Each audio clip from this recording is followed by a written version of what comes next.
Archaeologists in Slovakia were left puzzled by the discovery of a large number of decapitated skeletons dating back thousands of years. During an excavation last year in Vrabely, archaeologists from the Collaborative Research Centre of Kiel University and the Archaeological Institute of the Slovak Academy of Sciences came across a spectacular find.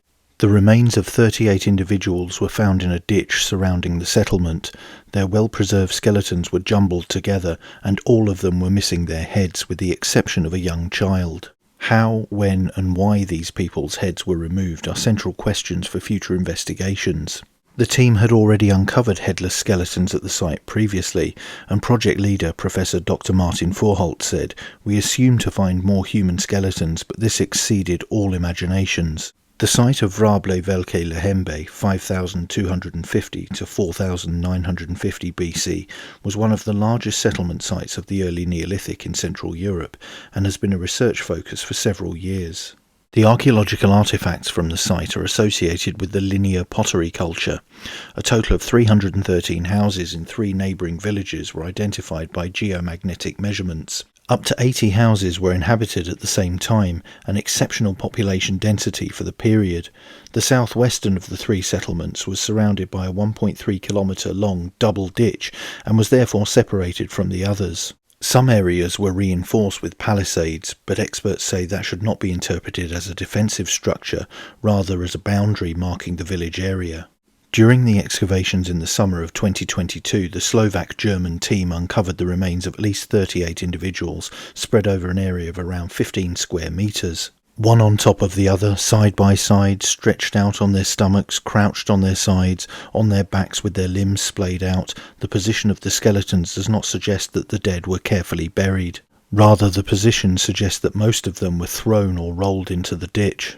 All of them, with the exception of one infant, were missing their heads, including their lower jaws. Professor Vorholt said, "In mass graves with an unclear positioning, the identification of an individual is usually based on the skull, so for us this year's find represents a particularly challenging excavation situation."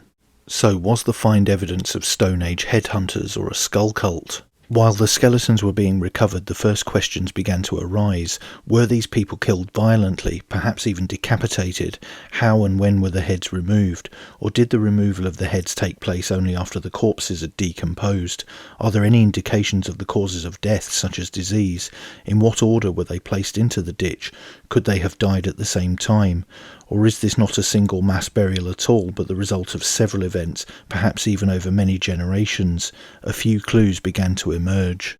Dr. Katharina Fuchs, an anthropologist at Kiel University, said, "Several individual bones out of anatomical position suggest that the temporal sequence might have been more complex. It is possible that already skeletonized bodies were pushed into the middle of the trench to make room for new ones. In some skeletons, the first cervical vertebra is preserved, indicating careful removal of the head rather than beheading in the violent, ruthless sense, but these are all very preliminary observations that remain to be confirmed with further investigation. An important part of the further research is to find out more about the dead. Were they of a similar age, or do they represent a cross-section of society? Were they related to each other or to the other dead from Vrabely?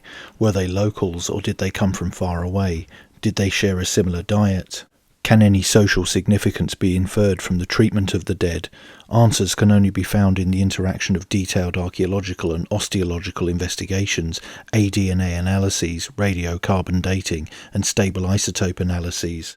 Further considerations on the meaning and interpretation of the find are only meaningful based on such interdisciplinary research results, the experts say.